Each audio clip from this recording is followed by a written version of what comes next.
Oh, no, sino mag-uumpisa? Ano mga kaibigan? Nagtataka po kayo kung bakit ganito ang aming umpisa. Opo mga kaibigan. Kasi yung aming record na nangyari ay gina po namin sa De La Salle University, Manila.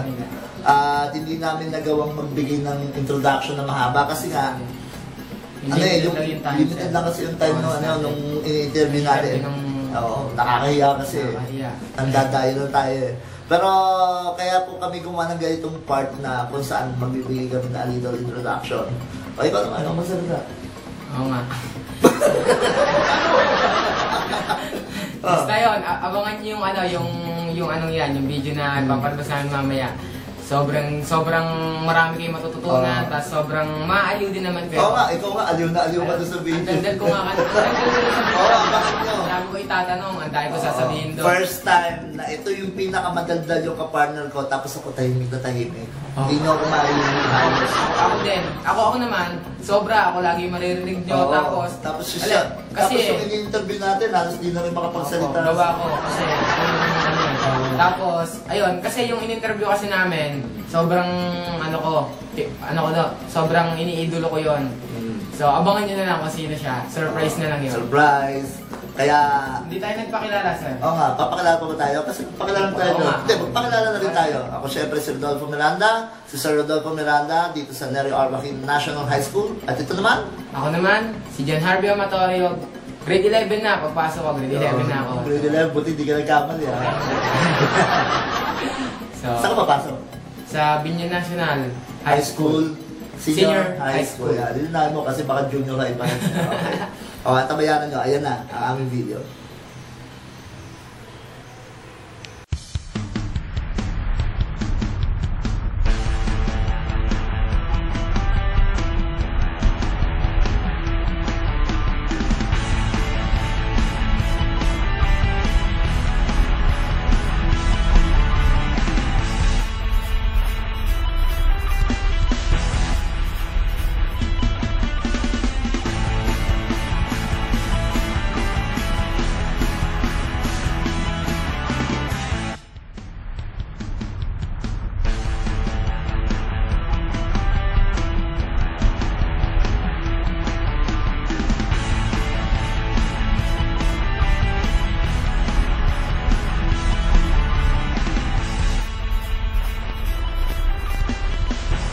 Magandang araw sa inyo lahat.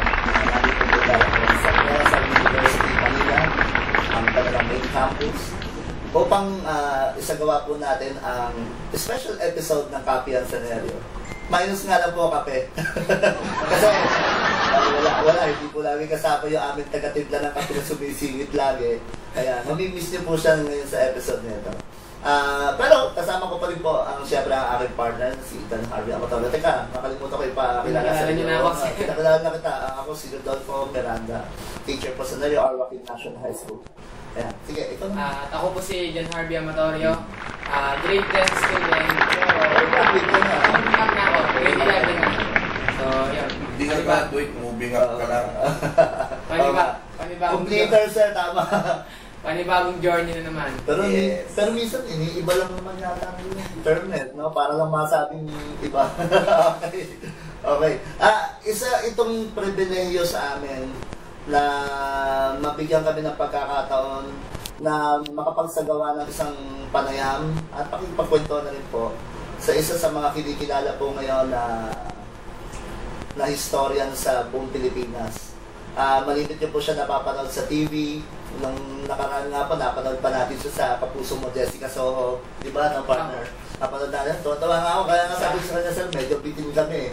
Medyo, nabitin talaga ako kasi nga. Abangan ko yung sasabihin niya. Kaya nga, ang ginawa ko, sir, bakit natin, siya yung interview natin, para malubos-lubos natin yung pagtatanong.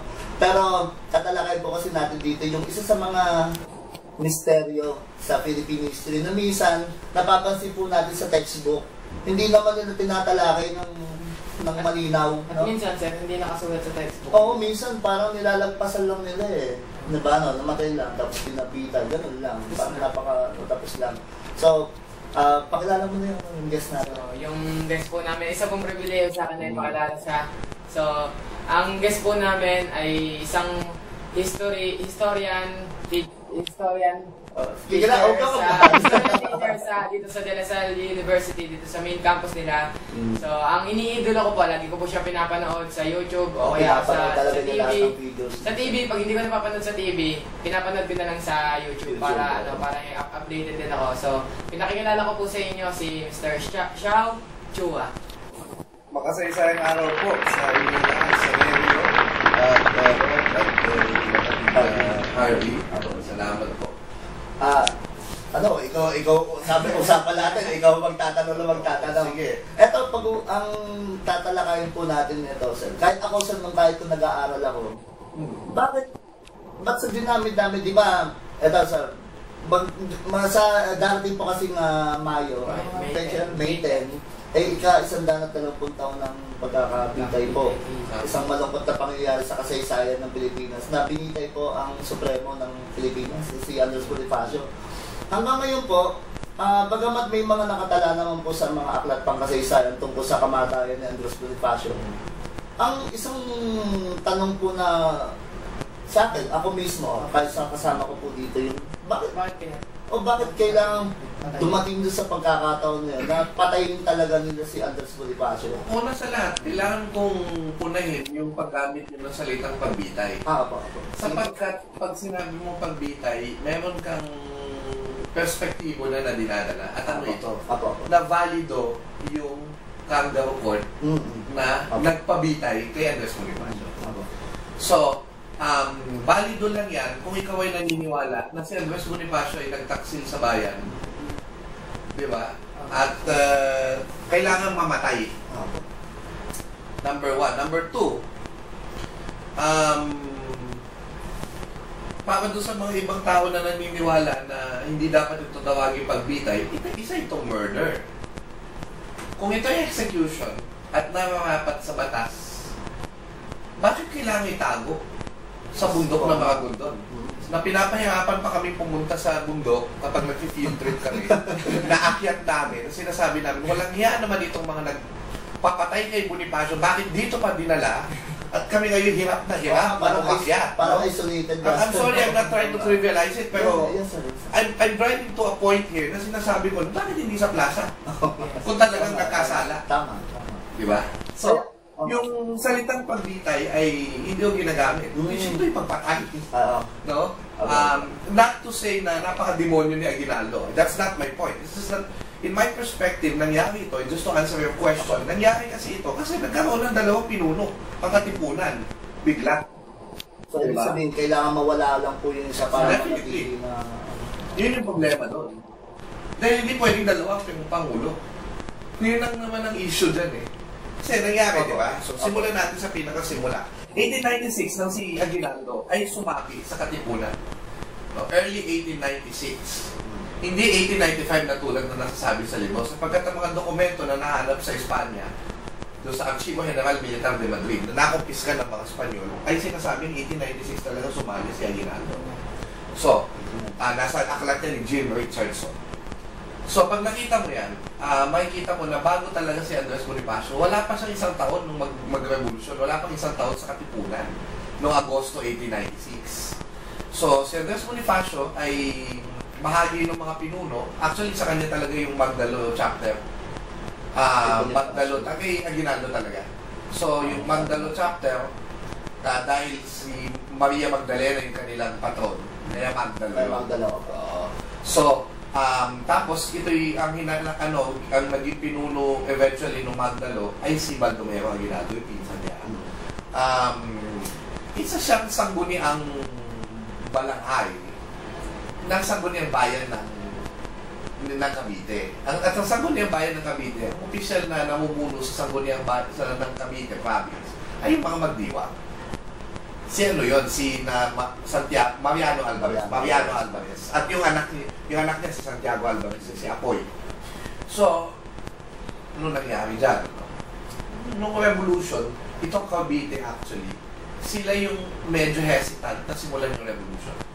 And kung titignan mo yung bagong mga natagpuang accounts on Andres Bonifacio, actually, si Andres Bonifacio, meron din pagdududa na dapat nang simulan ng revolution noon.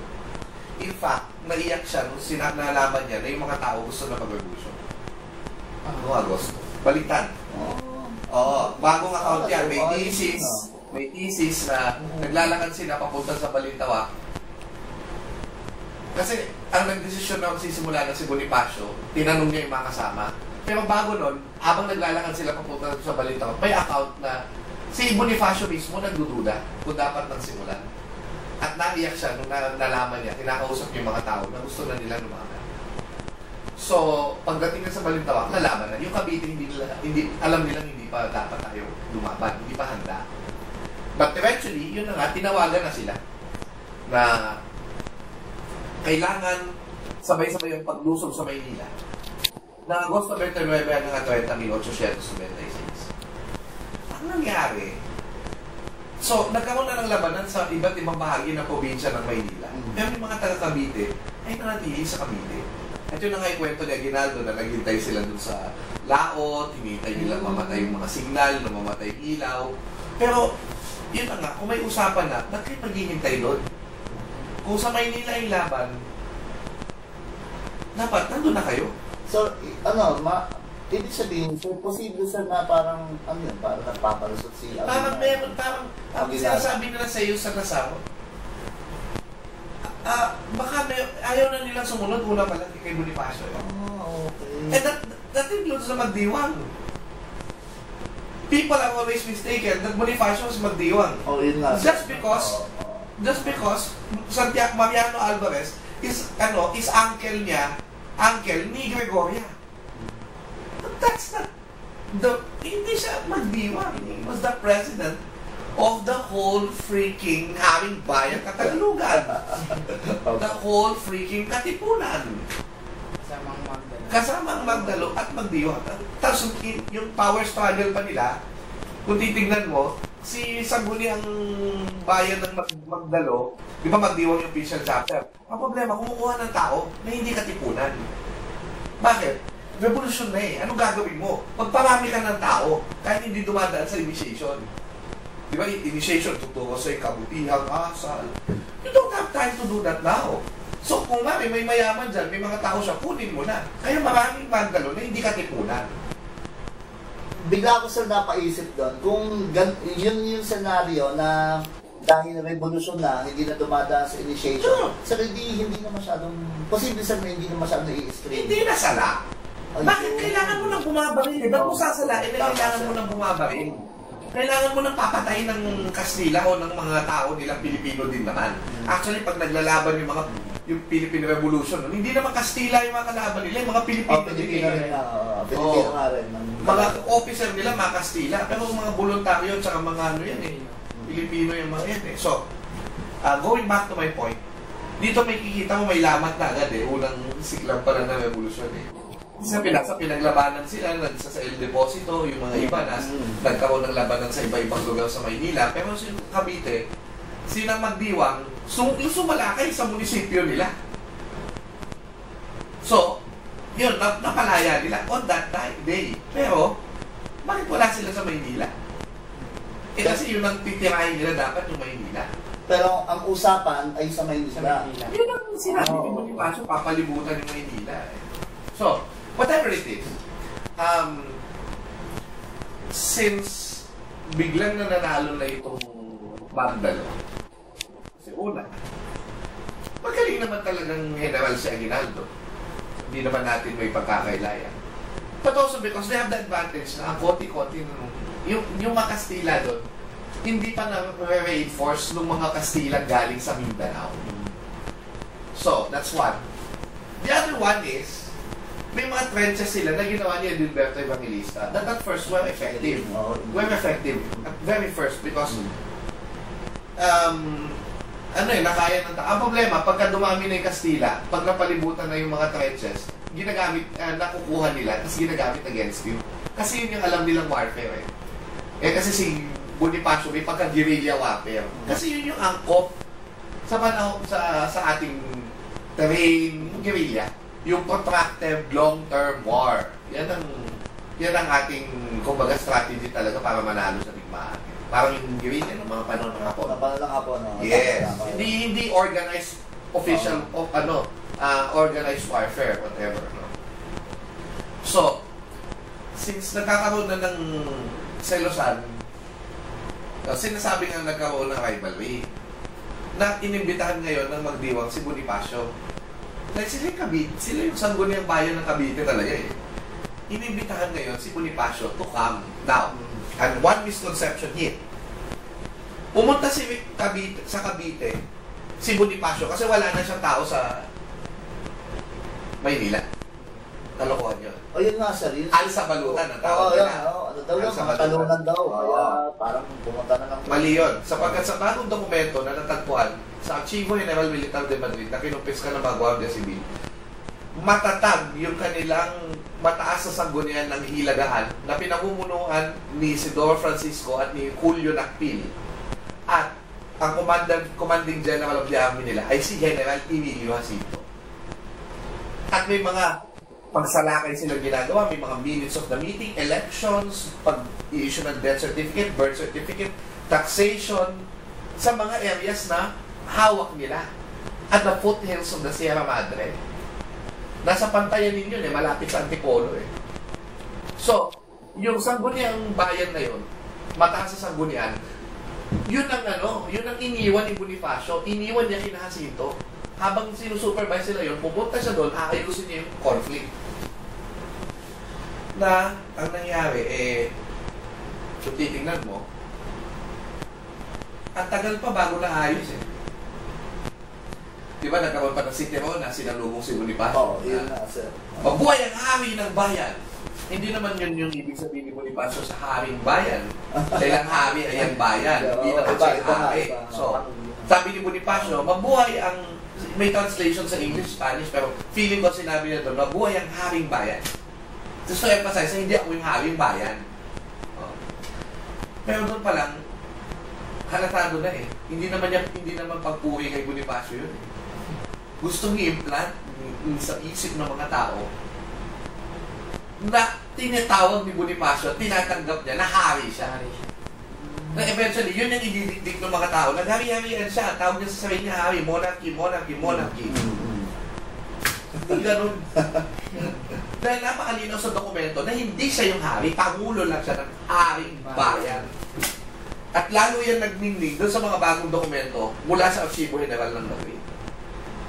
So, yan yung malaking problema dyan na magkakaroon ngayon ng power struggle. Akala ngayon ng iba, nag-ahari-harian si Bonifacio. At hindi niya kailangan mag-ahari-harian kasi leader nga siya ng Magdiwang at Mandalo. Ang problema, hindi lahat ng Mandalo ay katipunan na ayaw siyang kilalanin bilang pinuno. At ang gusto lang kilalanin ay ang mga ginagawa. Sir, tanong ko lang,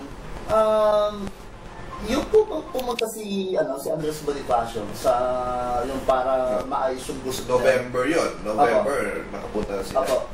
Meron po ba siyang doon? Kasi hindi malinaw na nakatala. Kung meron siyang mga dalang tao na iba parang bodyguard, marami meron din po siya. Pero hindi, meron din kasi nakipaglaban sila para sa Cavite. Apo. Sa San Francisco de Malabon, lumaban sila eh. Apo. So may tao siya.